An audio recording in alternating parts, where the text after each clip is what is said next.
Good morning friends. आज की मेरी कहानी है बुद्धिमान साधु। किसी राजमहल के द्वार पर एक साधु आया और द्वारपाल से बोला कि आप अंदर जाकर महाराज से कहें कि उनसे मिलने उनका भाई आया है। द्वारपाल ने समझा कि शायद ये कोई दूर के रिश्ते में महाराज के भाई हो, जो संन्यास लेकर साधुओं की तरह रह रहे हो।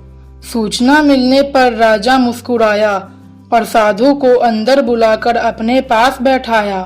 साधु ने पूछा, कहो अनुज, क्या हाल चाल है तुम्हारे? मैं ठीक हूँ, आप कैसे हैं भैया? राजा बोले। साधु ने कहना शुरू किया, जिस महल में मैं रहता था वह पुराना और जर्जर हो गया है। वह कभी भी टूट कर गिर सकता है। मेरे 32 नौकर थे जो हर समय मेरे साथ रहते थे। वे भी एक एक करके मुझे छोड़कर चले गए। मेरी 5 रानियां भी अब वृद्ध हो गई है और उनसे अब कोई काम भी नहीं होता। सारी बात सुनने के बाद राजा ने साधु को 10 सोने के सिक्के देने का आदेश दिया।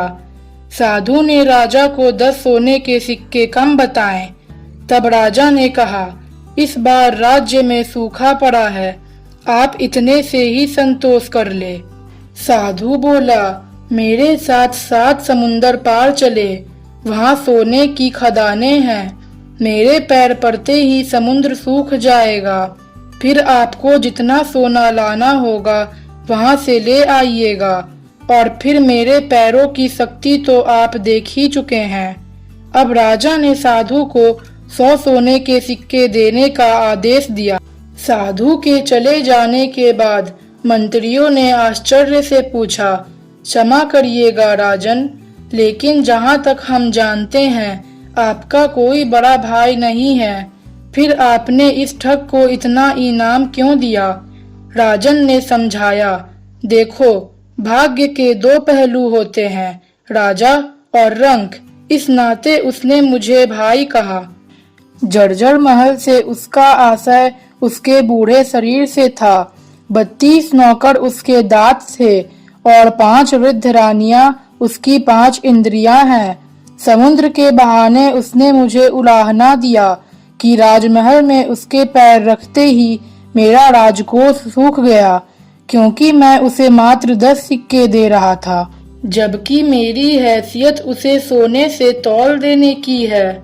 इसलिए उसकी बुद्धिमानी से प्रसन्न होकर मैंने उसे 100 सिक्के दिए और कल से मैं उसे अपना सलाहकार नियुक्त करूंगा। फ्रेंड्स, इस कहानी से हमें ये सीख मिलती है कि किसी व्यक्ति के बाहरी रंग रूप से उसकी बुद्धिमत्ता का अंदाजा नहीं लगाया जा सकता। इसलिए सिर्फ किसी ने खराब कपड़े पहने हैं या वो देखने में अच्छा नहीं है तो उसके बारे में गलत विचार नहीं बनाने चाहिए। फ्रेंड्स, अगर कहानी अच्छी लगे तो आप प्लीज मेरे चैनल को लाइक और सब्सक्राइब जरूर करें।